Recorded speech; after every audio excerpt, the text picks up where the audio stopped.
Introducing the all-new Corolla.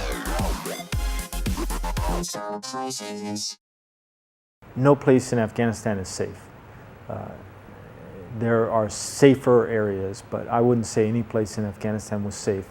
And because of that, we always maintained a constant vigilance and always ensured that our soldiers understood that there was no place for complacency. Battalion Commander Lieutenant Colonel Mike Tuffer is back from deployment to Afghanistan, where he says Guam's Guard members represented the island really well in their service to the country. He says Guam's 600 Guard members were spread all throughout Afghanistan. And it varies, the living conditions, the threat conditions in each of those areas are a little bit different.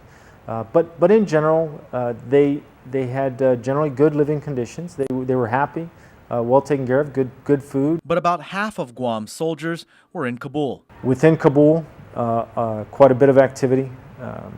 And the threat level is relatively high just because of the congestion.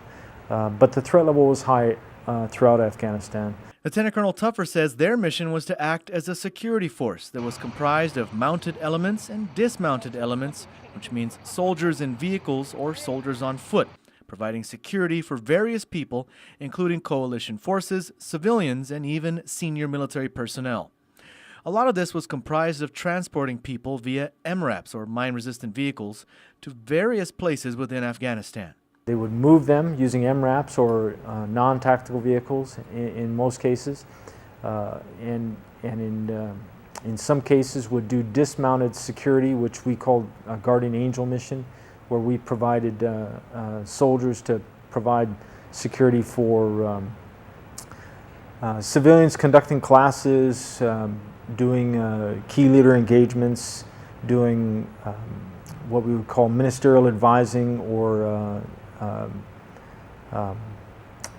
other type of advising. So we provided security for those coalition personnel doing those functions.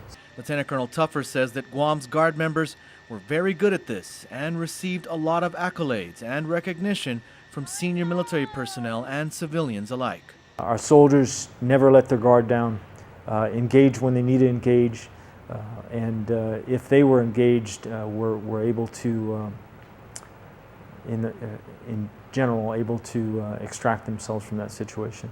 Overall, our soldiers did exceptionally. As usual, soldiers from Guam, Chamorro soldiers, other soldiers living in Guam from the CNMI,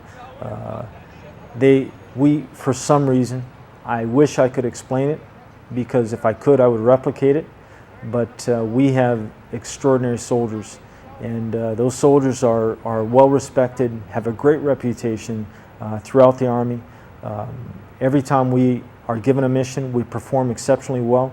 And that's not a credit to me, it's not a credit to my company commanders, it's not a credit necessarily to my NCOs, it's a credit to probably the culture of Guam and our families and our familial relationships and the importance that we place on that and the pride that we place in our families and in our island.